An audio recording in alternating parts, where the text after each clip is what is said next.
Okay, reka ntangire mbasuhuza mu mwese tugenda tubana ahangaha mu biganiro bitandukanye uyu munsi wa none nkuko twamaze kubibamenyereza. Buri munsi tukugezaho bimwe mu biganiro biba birimo biragenda binyura ku bitangazamakuru bitandukanye, yaba ibyo mu Rwanda yaba ibyo mu mahanga. Rero reka mbasuhuze mwebwe mwese muri mu ntara enye zigize u Rwanda ndetse n'umujyi wa Kigali, abari mu majyaruguru, iburasirazuba, iburengerazuba ndetse no mu majyepfo, bari mu mujyi wa Kigali cyangwa se abari mu ntara ya gatandatu ariyo ya diaspora. Reka mbasuhuze, nge tugiye kubana nitwa Didier Panda, mumaze kubimenyera. Uyu munsi rero tugiye kuvuga kuki.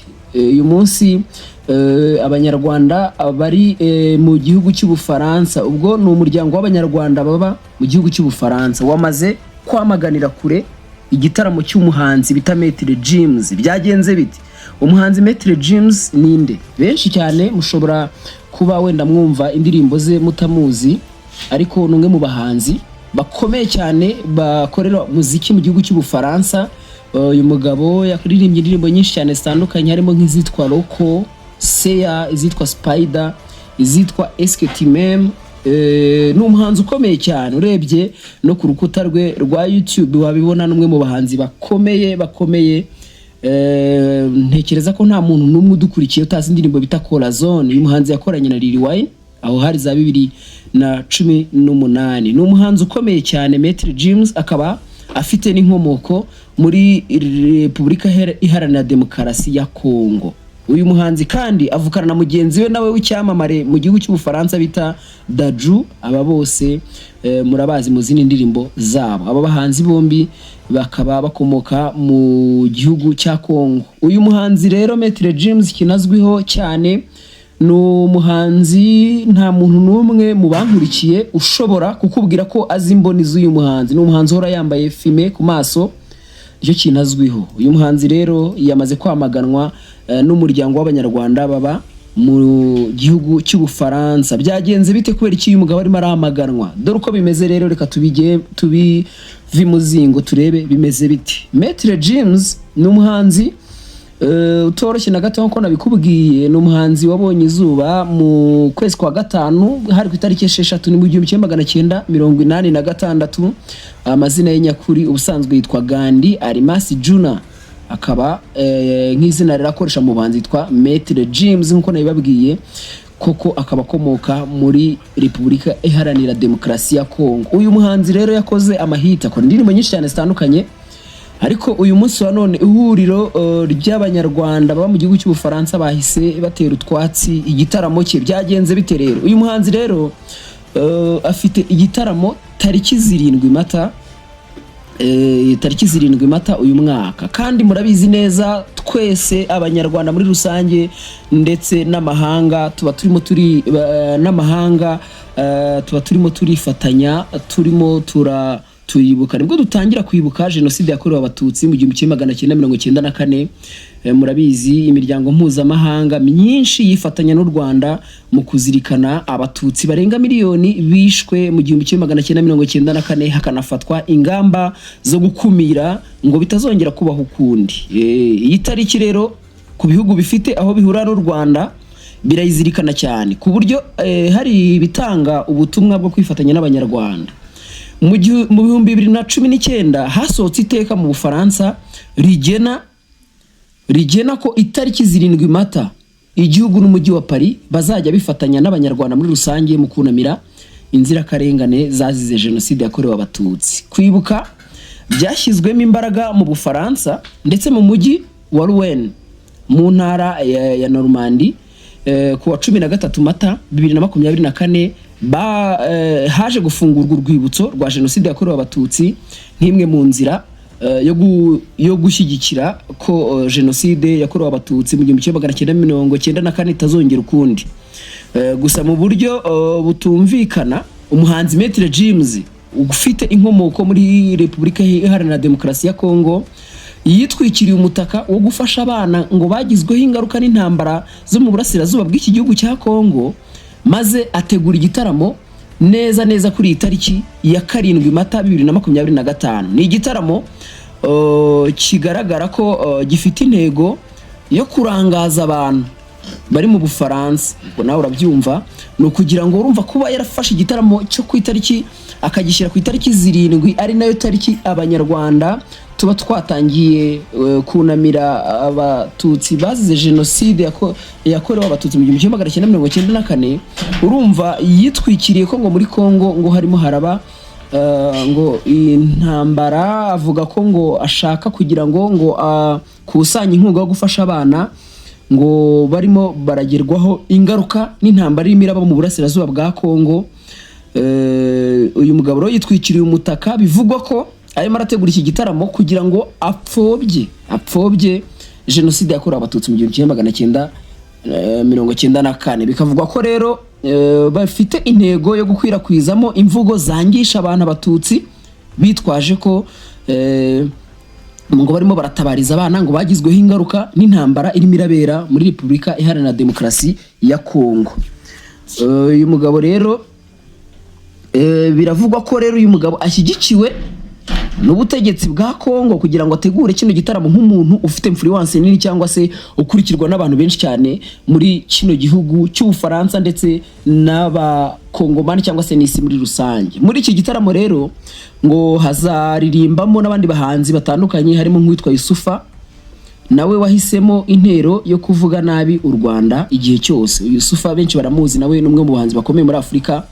Itangazo rero ryasohowe n'umuyobozi w'abanyarwanda ba mu Bufaransa, bamwita Christophe Renzaho, ni ukuriye ishyira cyangwa se communauté y'abanyarwanda baba mu gihugu cy'Ubufaransa. Mwita Christophe Renzaho rivuga ko bababajwe bikomeye no kubona igitaramo cyashyizwe ku itariki rwose mpuzamahanga yo kwibuka jenoside yakorewe abatutsi, by'umwihariko bigakorwa n'umuhanzi usanzwe azwiho gukwirakwiza imvugo zibiba urwango. Ati gutegura ibikorwa kuri iyi tariki bikorwa wumve ubwo harongeye gusomera bimwe mu byanditswe n'uyu Renzaho Christophe uhagarariye abanyarwanda ba mu gihugu cy'Ubufaransa. Ati gutegura ibikorwa kuri iyi tariki, ibikorwa by'umuhanzi w'umunyekongo Maître James wanamenyekanye nko mu bikorwa byo gukwirakwiza imvugo zihembera urwango n'ihohoterwa ryibasira abatutsi, ntabwo byaba ari ibintu bitunguranye.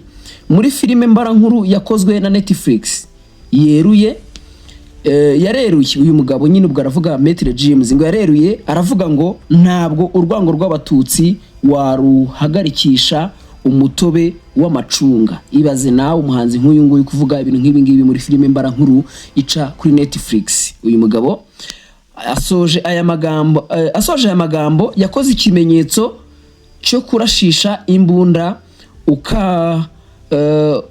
ukangurira abantu ubwicanyi. Abenshi iki kimenyetso murakizi, ikimenyetso bafata ikiganza kimwe bagashyira ku munwa, ubundi intoki ebyiri bakazitunga ku mutwe berekana ikimenyetso cyo kurasa.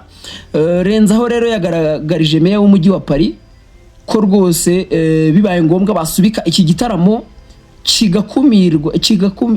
kigakumirwa bakakimura ku yandi matariki, rwose ko byaba ari intambwe ikomeye mu gukumira ikwirakwiza ry'imvugo zibiba urwango n'amacakubiri, by'umwihariko byibasira abatutsi, abanyamurenge n'abahema bari mu burasirazuba bwa Kongo. Ati rwose ubwo ni Renzaho Christophe, ati rwose gusubika iki gitaramo bizafasha abashaka guhurira hamwe kuri uwo munsi wagenewe kwibuka abazize jenoside yakorewe abatutsi.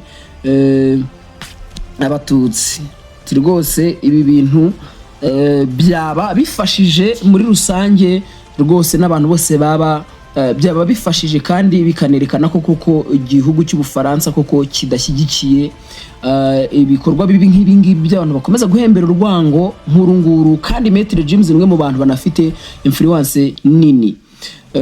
Ati rero byaba ari byiza rwose yuko iki gihugu cy'Ubufaransa cyategeka cyangwa se kigashaka uburyo iki gitaramo cy'umuhanzi Maître James cyakwimurwa kigashyirwa ku yindi tariki. Kandi rwose bizanafasha kurinda guteza ibibazo mu baturage, kuko iki gitaramo kibaye muri ubu buryo ntabwo rwose cyabura gukurura ibibazo. Ni urwandiko rwanditswe n'uyu nguyu uhagarariye ishyirahamwe ni community y'abanyarwanda baba mu gihugu cy'Ubufaransa. Sibo gusa, abanyarwanda benshi muri rusange bafite influence nini bagize nabo icyo bavuga kuri ibi bintu. Ahangaha harimo nk'umwe mu bagabo bita Edi Sabiti, benshi muramuzi cyane mu biganiro bitandukanye kuri RBA, akanaba umwe mu banyamakuru bakora ku gitangazamakuru SKFM. Akaba nawe yavuze ati rwose yaje yunga muri uyu mugabo, yaje yunga muri no barwa no Renzo Christophe yandikiye meya w'umujyi wa Paris. Aravuga ati consternation de la communauté rwandaise de France et du monde entier s'indigne devant un affront avers sur la mémoire du génocide perpétré contre les Tutsis. Ati Chris Manzi, diaspora Rwanda et tout le monde sur le place en France, on ne lâche rien. Ati twese rero nka banyarwanda cyangwa se na abanyarwanda muri rusange ndetse na diaspora abanyarwanda bari aho mu gihugu cy'Ubufaransa, ntabwo ibi bintu twabireka ngo bibe. N'abantu benshi cyane bagiye batandukanye. N'abanyarwanda rero baha agaciro kwibuka jenoside yakorewe abatutsi, kuko ni jenoside ni kibi cyabaye mu gihugu cy'u Rwanda kandi tutifuza ko kizongera kubaho ukundi. Jenoside yakorewe abatutsi nk'abanyarwanda muri rusange turayiziri, twunamira inzirakarengane zazize jenoside yakorewe abatutsi, aho tumara icyumweru cyose turimo turaha icyubahiro abatutsi bazize jenoside yakorewe abatutsi mu 1994, aho ubutumwa butandukanye bugenda butangwa, aho isi yose muri rusange kubemera kwifatanya n'u Rwanda tuba turimo turavuga ngo nibizongere ukundi. Rero urwandiko rw'uyu mugabo Christophe Renzaho yavuze ati Rosette Avlir ces personnes, urikubyumva, aravuga ati Rosette Avrir ces personnels et c'est non négociable. Ati ku itariki 7 z'ukwa kane, ati ni hame kandi nta nubwo rwose ni hanubwo ni hame ntakuka. Ati rwose ahanga yarimo asubiza tweet y'uyu Edi Sabiti, ati mon grand-père a été exécuté d'une barre dans la tête. Ati ngewe muntu za wanjye, ati umubyeyi ubyara papa wanjye yishwe n'isasu bari murashe mu mutwe, ma grand-mère enterrée vivante, mais ati umunyogokuru wanjye bamu ashingurwa ari muzima. Ati mes tantes, cousins et cousines massacrées avec une barbarie innommable comme moi. Vuga rwose ibyamubayeho n'umuryango we uyu Chris Renzaho unahagarariye communauté y'abanyarwanda baba mu gihugu cy'Ubufaransa. Rwose aravuga ati ahanga harimo aragenda asangiza abamukurikira ku rukuta rwe rwa Twitter ibyamubayeho. Gandi rero Arimas Dajuna ari nawe wamamaye nka Maître James, uyu mugabo wo muri Kongo, rwose akaba afite ubwene gihugu bw'Ubufaransa kuko nimwe mu bahanzi bageze muri kino gihugu kera cyane. Ubwo rero akaba yamaze kwamaganwa kuri kino gitaramo cye. Rero muri 2003 nibwo inteko rusange y'umuryango w'abibumbye yemeje tariki 7 Mata nk'umunsi mpuzamahanga wahariwe kwibuka jenoside yakorewe abatutsi mu 1994, ariko inyito yayo nyakuri yatangiye gukoreshwa na Loni mu 2018. Umwanzuro 58/234 wo kuwa 23 Gashyantare 2003 usaba ibihugu binyamuryango bya Loni guha agaciro tariki ya 7 Mata no gukurikiza amasezerano yo gukumira no guhana ibyaha bya jenoside kugira ngo hatazagira ibikorwa bisa n'ibyabaye mu Rwanda byongera kubaho kundi mu Rwanda cyangwa se ahandi hose kwisi. Ngayo nguko ngibyo ibirimo biravugwa. Twese nk'abanyarwanda, twese nk'abitsamuye, twese twamaganye iki gitaramo cy'uyu muhanzi, igitaramo cy'uyu muhanzi Maître James ushaka gukorera igitaramo ku itariki neza ihura n'itariki abanyarwanda muri rusange twese tuba turimo turibuka jenoside yakorewe abatutsi mu 1994. Nawe muri comment gira icyo uvuga, reka tubashimire wese tugenda tubana, mwakoze kubana nanjye, reka mbashimire mbabwira ngo muchas gracias.